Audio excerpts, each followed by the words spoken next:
So, Tommy, thank you for being here on the All Bets Are Off podcast. I truly, truly appreciate your time, man. Yeah, well, thanks for having me, man. I was looking forward to talking with you. Yeah, little backstory. We recently became best friends, Yep. and we, we decided that you should come on the podcast so we can tell the story of our friendship. Yeah. That we hope will be made into a major motion picture at some point. Yes, something similar to like Spinal Tap or Wayne's World. And with a mix of Step Brothers in there would be great. Yeah, of course. Yes. So, we're gonna jump right in because I know, you're on a time limit today for a very good reason, which we'll get into also. But the first thing I want to talk about is just what even got you super into music in the first place. Oh man, when I was well, my father always played rock and roll. And when I say rock and roll, I'm talking 50s, 60s music when I was a kid. I was raised on that. Sure, the Beatles and the Stones, but I'm talking Dion and the Belmonts and Randy and the Rainbows and all these 8 tracks he would have and albums. And of course, every Sunday was dedicated to Frank Sinatra. That's when my Ooh, love for those crooners came into play. And then as I was, finding my own way, I discovered Van Halen. And that was the one album that opened up the doors to everything rock for me. I was just the melodies and just the showmanship of Dave Lee Roth, and to this day is still my favorite band of all time. really? Okay, so that kind of segues me into what I was going to get into next here. So Van Halen being at the top, and you mentioned like Dion on the Belmonts, and I love 50s, 60s music, so that spoke to my soul.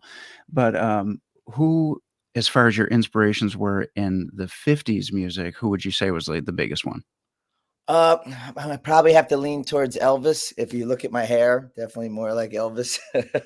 But I loved even though I loved Elvis and the Beatles and the Stones. I mean, I know it sounds cliche, but there's a reason why those artists were always the answer. But I would always find myself listening to Frankie Valli and the Four Seasons a lot, and Dion and the Belmonts for sure, like The Wanderer and Run Around Sue and all that stuff was just there.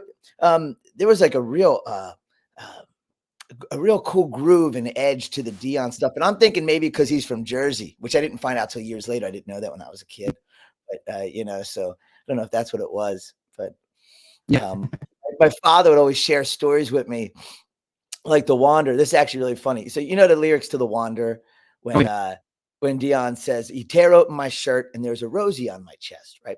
So my dad told me when I was like 5, 6 years old, he told me that this song was about him. And I'm like, "What?" And he goes, "Oh yeah, this song was written about me when I was growing up." And I said, "Well, Dad, what happened to the tattoo of the Rosie on your chest?" Right? So he turns around, he looks over his shoulders, right? He goes, "Oh, I got that taken off when I married your mother." Because you got to do something with your life. Because you should be like Elvis, play guitar, you'll pick up the girls. And I was like, "All right, let's try guitar." So my cousin was a music teacher, Mm. and so I got a Fender Strat. Got me a Fender Strat. It was a black pickboard, white with a black pickboard. It was beautiful. I wish I still had it. Unfortunately, I don't. And went to the lessons. But as I was doing the lessons, my cousin would teach on piano. Sometimes he'd get the guitar, but he would teach on piano.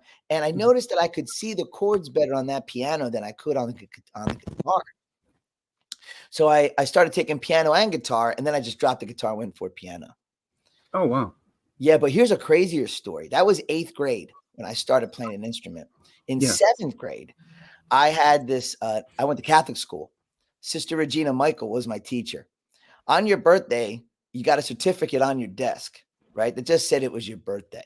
Mhm. So I was late that day. I think I had like a dentist appointment or something. I came into school late. It was my birthday. All the kids were looking at me when I walked in the classroom, and I knew why they were looking at me because the certificate was on my desk. But they were giving me a different look. So Mhm. I'm like, "What's going on?" I sit down, and there was a gift on my certificate. None of the kids ever got a gift, and mine was a G clef, which if you know music, it's like when you look at you know a music written in front of you, the G clef always starts off the music there with all the notes. And I was like, I knew what it was. I see it on the music. I didn't know what it was called. So everyone's looking at me like, why did he get something? So then when lunch hit, I went up to sister and I said, I got to ask you, why did you give me this music note pin? Mhm. And she said, because someday you're going to be in music. Oh, Dude, wow. I didn't do anything in 7th grade. I faked singing in church, for God's sake. Lip syncing the songs. But that's what she said to me. 8th grade, she had left the school. And to this day, I would love to see her, find her, and tell her how the outcome was. And I don't know what she saw, but that always just freaked me out. I had the pin for many years and then I lost it. What happened was, Oh, so I'm in wow. high school and I'm joining bands and I'm playing the keyboards. And I see the guy singing for the band, whatever band it was. And I'm like, I don't know. I feel like I should be doing that. And I've opened and sang with Lady Gaga. I've had Run DMC come jam me on stage, open for Motley Crue and The Darkness and Cheap Trick, and all these things were happening. I'm like, oh my God, like this is what I've always dreamt of doing. And I never said it till now, but yes, it was a big fuck you for sure. And it still kind of is. So I was in a band called the Dirty Pearls. That's what I formed in New York City. And we had a great run, man. We did so much cool stuff. Opening for Kiss. That's one I forgot to mention. I like to say that Kiss closed for us. That's great. Tell Gene and Paul that they closed for us that night. It was awesome. And I put out a record as a solo artist, Emotional Fuse, that I'm very proud of. Honestly, I think it's the best record I ever made. I know that's also probably a cliche to say, but it's true. I mean, go listen and tell me otherwise, you know? So that kind of is where I wanted to take it, was right to Emotional Fuse, because this came out, was it last year? 23? Yeah, I dropped it last year. Yeah. 10 tracks and great release, great solo release. I love the name Emotional Fuse. That kind of draws you in right off the rip, for me anyways, because I'm big on like lyrics and cool album names and things like that. And as the horror movie guy that I am, of course, I listen to Vampira first. Oh yeah, yeah. So, when you find yourself working on this album and it's just Tommy London, there's no band name, it's just you, and you're writing these songs, where are you drawing all your inspiration from? Because now, by this point, you've been a musician for a long time, and you're putting this record out, and I know, from one musician to another, you have high hopes for it, and you're ready to get it out there, and you're ready to make your statement. So where are you drawing inspiration from? Are these songs that you've had all along? Did you write them all fresh for this album? What happened there? So Matt Hogan, who's my guitar player, he also produced the record. Him and I wrote the songs together. Okay. And what we were doing early on was we were not only writing for a project for him and I, we were also saying, hey, let's try to just become songwriters for other people. So if we went in and I had a country song idea, that wasn't going to be for us, but we would go, let's just do it, just to get the juices. So we wrote some country songs. We wrote a dance song, things we would never use. And Vampira was one of those songs that we were writing for someone else in mind. I wasn't looking at that for me, because I was looking at, if you listen to the record, there's songs like Sugar Red or Make You Love Me that are more what I am. And there's a song called Wicked Ways, which is actually my favorite song on the record. It's the big power ballad that is probably going to be the next single. And Wicked Ways and Vampira were definitely not written for me. They're written to give this, or to, someone else. But when we got closer to picking songs for the album, I told Matt, I said, yo, we got to record those two songs. And he was like, oh, really? I thought maybe they'd be better for someone else. And I said, yeah, but they're that good. Like, I just, they're that good that I got to do them. And then I did. I think that we pulled it off with the rock edge. But Vampira for sure has a dancey kind of, and then has the rock, and the insert of the Vincent Price, which is me doing that. Yeah. Oh, is it? Yeah, that's me. So in the middle of the song, it has that Vincent Price thing. I was actually going for, the beginning of Shout at the Devil, Motley Crue, where they have that devil voice. I wanted that meets Vincent Price, which I think I accomplished there. Yeah, absolutely. And it was just about a girl who parties after midnight in New York City. That's what the song is actually about. We always call all of us vampires that hang out after midnight. So that's what the song is about, Vampira. Let's set the night on fire. Like the guy is saying, I found you. You're perfect for me, Vampira. Let's set the night on fire. Together, I love it. I love the statement that it makes. I love the name of it. It's got a great sound. And, just like I said, it just drew me in right away from just the title. Because again, I'm a guy that sees the words first, and I'm like, oh, got to listen to that one first. Well, I appreciate you checking it out, man. That's awesome. Yeah, music aside, how do you end up with Sirius? So I got at Sirius XM. This was an accident. A friend of mine, who's like he's an agent, And we were just all hanging out, shooting the shit.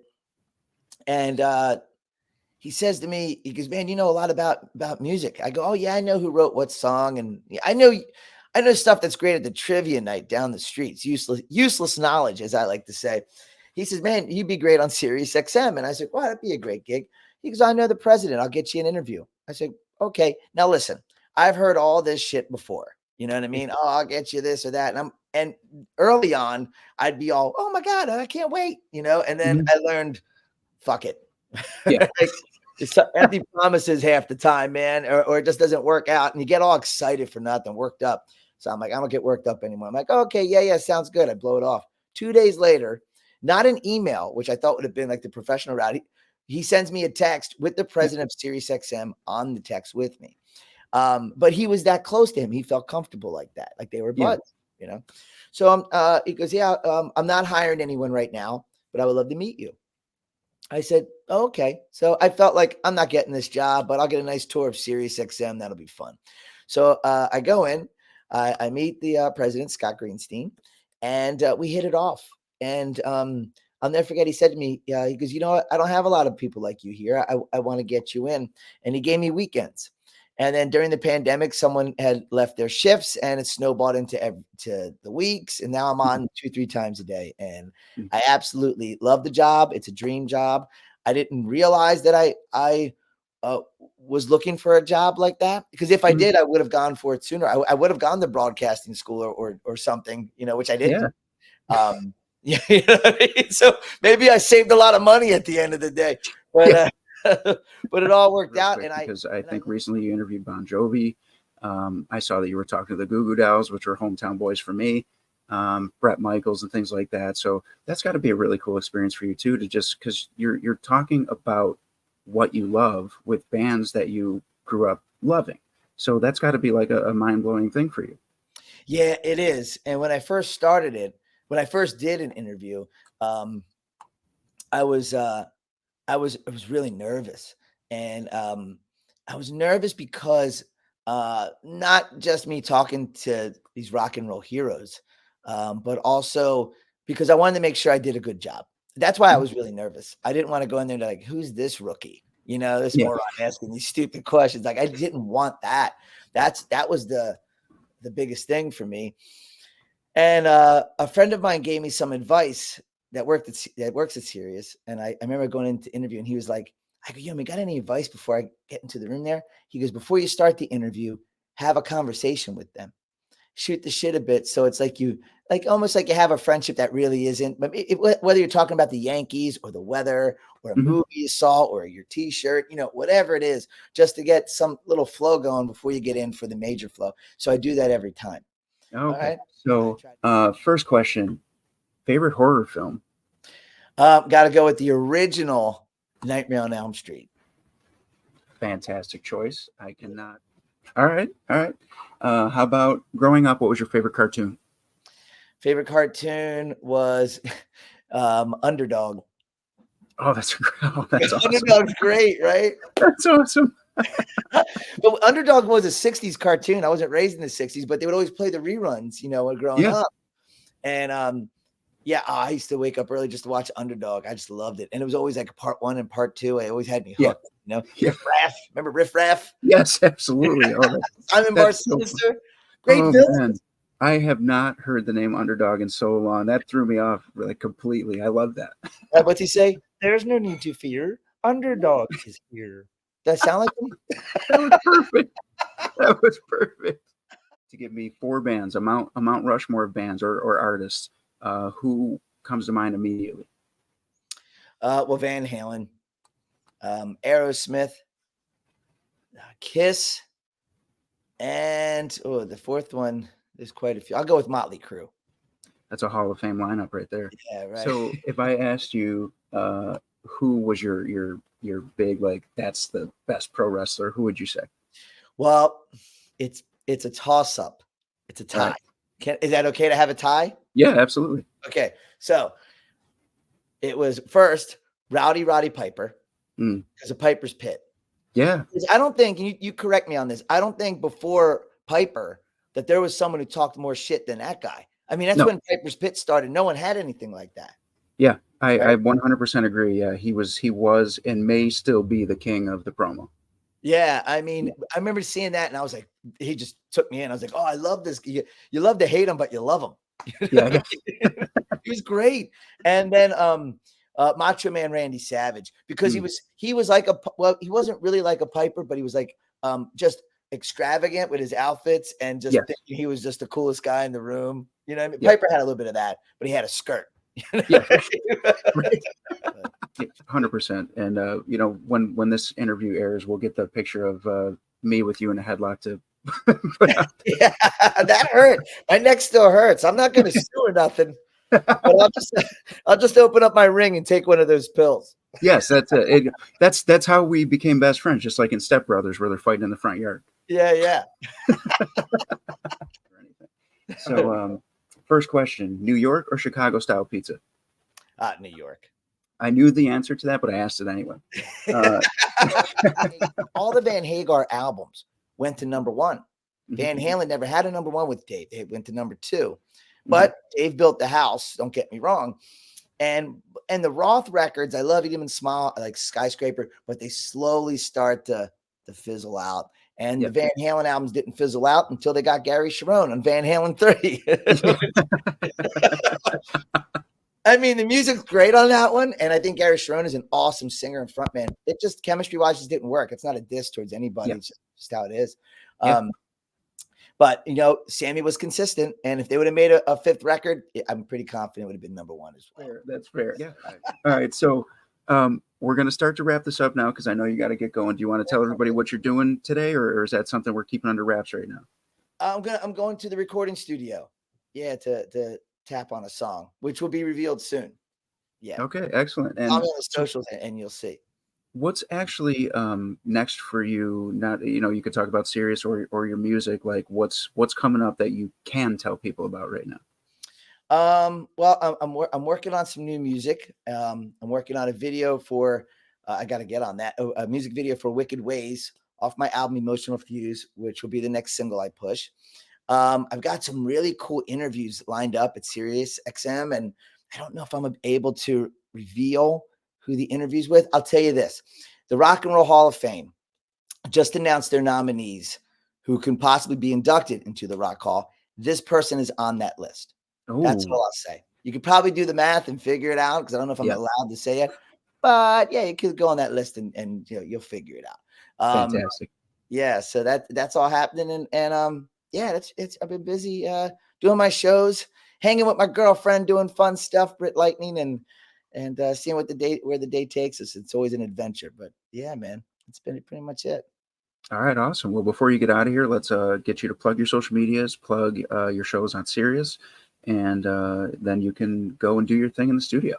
Yeah, you can always find me on Sirius XM, Classic Rewind, Hair Nation, and Ozzy's Boneyard. The schedules vary there, so you just tune in, you'll catch me.